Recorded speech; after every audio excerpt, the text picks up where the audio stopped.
নমস্কার বন্ধুরা, পম্পার কিচেনে আপনাদের সকলকে স্বাগত। এক বাটি গমের আটা দিয়ে অপূর্ব একটা বিস্কিটের রেসিপি আজ আমি আপনাদের সাথে শেয়ার করব। এই বিস্কিটটা বানাতে এতটাই কম সময় লাগে যে চা বসিয়ে দিয়েও বিস্কিটটা বানিয়ে নিতে পারবেন। চায়ের সাথে এমন খাস্তা মুচমুচে বিস্কিট যদি একবার বানিয়ে খান, দেখবেন দোকান থেকে আর কিনে খাওয়ার ইচ্ছাই হবে না। তাহলে চলুন দেরি না করে আজকের এই খাস্তা মুচমুচে বিস্কিটের রেসিপিটা দেখে নেওয়া যাক। আজকে গমের আটা দিয়ে যে বিস্কিটটা বানাবো তার জন্য দেখুন এখানে এক বাটি আমি গমের আটা নিয়ে নিয়েছি। এর মধ্যে আমি 4 চামচের মতো সুজি দিয়ে দেব। সুজিটা খুব বেশি দেওয়ার দরকার নেই, এই 4 চামচের মতো দিলেই হবে।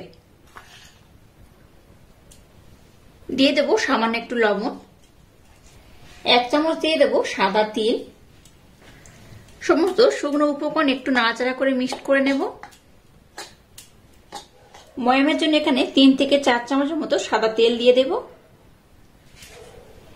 এবার সমস্ত উপকরণ খুব সুন্দর করে আমি ময়াম দিয়ে মেখে নেব। একটু ময়ামটা ভালো করে দিলে কি হবে, এই যে বিস্কিটগুলো বানাবো ভীষণ খাস্তা হবে, মুচমুচে হবে, খেতেও অসাধারণ হবে। তো সমস্ত উপকরণ এইভাবে ডলে ডলে খুব সুন্দর করে প্রথমে আমি ময়াম করে নেব। এটাকে এতটাই সুন্দর করে ময়াম করতে হবে যে আটা আর সুজি ব্যবহার করেছি, আটা সুজির কণায় কণায় যেন এই ময়ামটা খুব সুন্দরভাবে যায়। তো এইভাবে কিন্তু সুন্দর করে এটাকে ময়াম করতে হবে। সমস্ত উপকরণ দেখুন খুব সুন্দর করে আমি ময়াম করে নিয়েছি। আর এই দেখুন হাতের মধ্যে মুঠি করলে কিন্তু এইভাবে মুঠি হয়ে যাবে, একটুও ভাঙবে না যতক্ষণ না চাপ দেবেন। তো এইভাবে চাপ দিলে তবেই ভাঙবে। আর দেখুন এইভাবে কিন্তু মুঠি হয়ে থাকবে। তো যাই হোক, এটাকে আমি খুব সুন্দর করে ময়াম করে নিয়েছি। এবার এটাকে আমি একটু সাইড করে রেখে দেব। এবার দেখুন এরকম ছোট্ট একটা আমি বাটি নিয়ে নিয়েছি।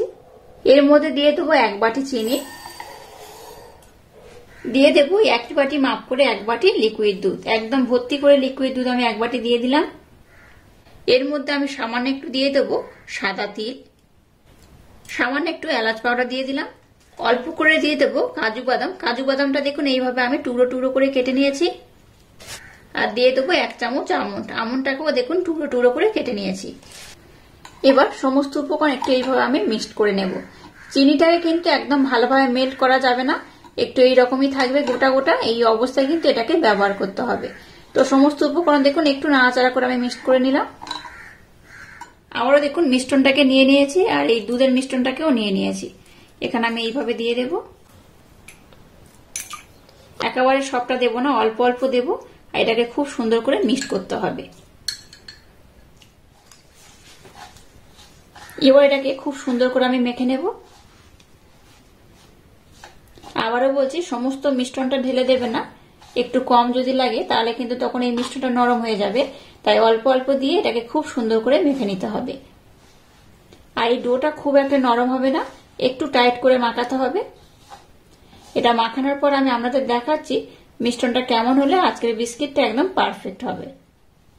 মিশ্রণটাকে দেখুন খুব সুন্দর করে মেখে নিয়েছে। আর মিশ্রণটা কিন্তু এইরকম টাইট করে মাখাতে হবে, একদম নরম করে মাখা যাবে না। আর এই মিশ্রণটাকে কিন্তু রেস্টে রাখার একদমই দরকার নেই।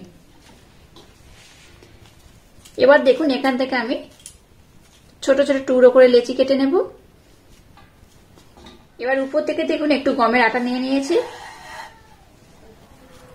একটা মিশ্রণ দেখুন নিয়ে নিলাম, হাতের মধ্যে এইভাবে একটু গোল করে নেব।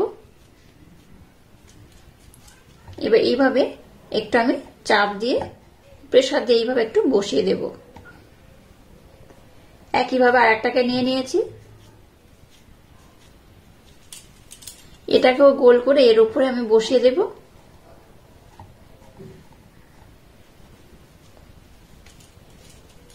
মধ্যে দেখুন 3টে আমি এইভাবে দিয়ে দিয়েছি। আর হাতের মাধ্যমে এইভাবে প্রথমে চেপে চেপে একটু বড় করে নেব। এবার এটাকে আমি বেলে নেব। খুব পাতলা করে কিন্তু বেলা যাবে না, আবার খুব মোটা করেও বেলা যাবে না। উপর থেকে সাদা তিল আমি আবার একটু দিয়ে দিলাম।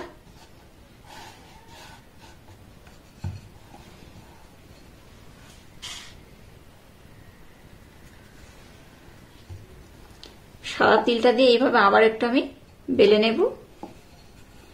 সাদা তিলটা দিয়ে একটু বেলে নিলে কি হবে, এটা কিন্তু ভালোভাবে শেড হয়ে যাবে। এবার দেখুন এইরকম একটা ঢাকনা নিয়েছি, এটার মাধ্যমে এইভাবে আমি কেটে নেব।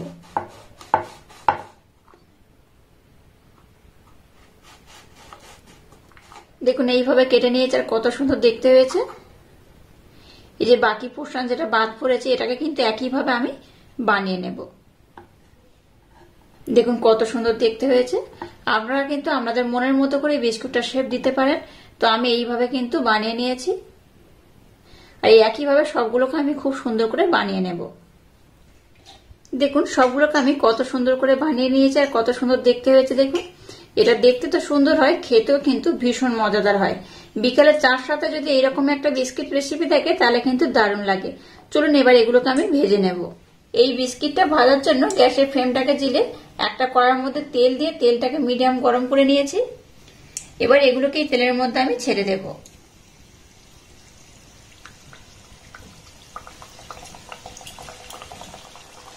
একেবারে খুব বেশি দেব না, অল্প অল্প দিয়ে আমি ভেজে নেব।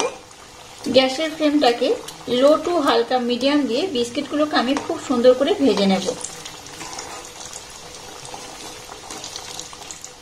দেখুন বিস্কিটগুলোকে আমি কত সুন্দর করে ভেজে নিয়েছি আর কত সুন্দর কালার হয়েছে। দেখুন অসম্ভব সুন্দর কালার হয়েছে।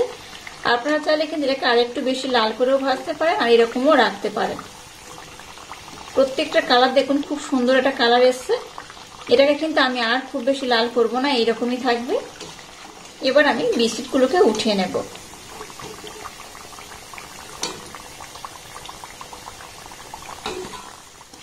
একইভাবে সবগুলোকে আমি ভেজে নেব।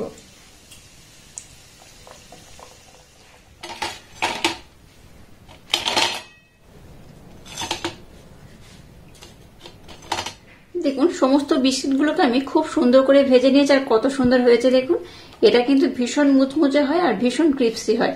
আমি দেখাচ্ছি, দেখুন এই দেখুন আওয়াজটা শুনে বুঝতে পারছেন কতটা মুচমুচে কতটা খাস্তা হয়। তো এখন কিন্তু বেশ গরম রয়েছে, তাই কিন্তু অতটাও মুচমুচে করবে না। যখন এটা একদম ঠান্ডা হয়ে যাবে ভীষণ মুচমুচে হবে। চা বসিয়ে দিয়েও এই বিস্কিটটা কিন্তু আপনারা বানিয়ে নিতে পারবেন, খুব সহজে বানানো হয়ে যায়। আর শীতের সন্ধ্যায় এইরকম যদি একটা বিস্কিট থাকে চার সাথে কিন্তু দারুণ লাগে। তো একটা দেখাচ্ছি, দেখুন এই দেখুন কতটা সুন্দর হয়েছে আর ভিতরটা দেখুন কত সুন্দর, ভীষণ মুচমুচে হয়। আর আজকের এই একদম সহজ পদ্ধতিতে বিস্কিটের রেসিপিটা যদি আপনাদের ভালো লাগে তাহলে চ্যানেলটাকে লাইক শেয়ার কমেন্ট এবং সাবস্ক্রাইব করবেন আর পাশে থাকা বেল আইকনটা প্রেস করে দেবেন। তাহলে টাটা, আবার দেখা হচ্ছে নতুন কোনো রেসিপি নিয়ে।